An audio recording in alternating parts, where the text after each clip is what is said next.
Hello students and parents, Namaskara ಎಲ್ರಿಗೂ. If you are a final semester student of Tumakuru University, this information is for you.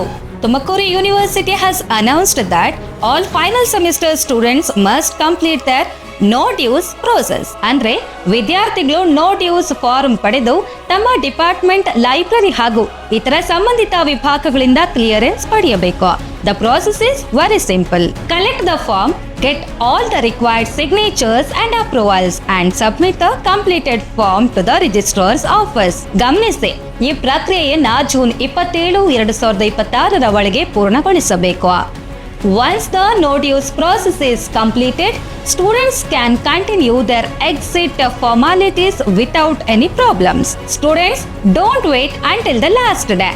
Parents, please remind your children as well. ಕೊನೆಯ ಕ್ಷಣದ ಗೊಂದಲ, ಓಡಾಟ ಮತ್ತು ಅನಗತ್ಯ ತೊಂದರೆಗಳನ್ನು ತಪ್ಪಿಸಲು ಆದಷ್ಟು ಬೇಗ ಈ ಕೆಲಸವನ್ನ ಮುಗಿಸಿಕೊಳ್ಳಿ. If you have any doubts or need any more information, please contact the registrar's office. Congratulations to all the final year students. ನಿಮ್ಮ ವಿದ್ಯಾಭ್ಯಾಸದ ಒಂದು ಪ್ರಮುಖ ಹಂತವನ್ನ ಯಶಸ್ವಿಯಾಗಿ ಪೂರ್ಣಗೊಳಿಸುತ್ತಿದ್ದೀರಿ. We wish you all the very best for your higher studies, career and future success. Thank you. ಧನ್ಯವಾದಗಳು.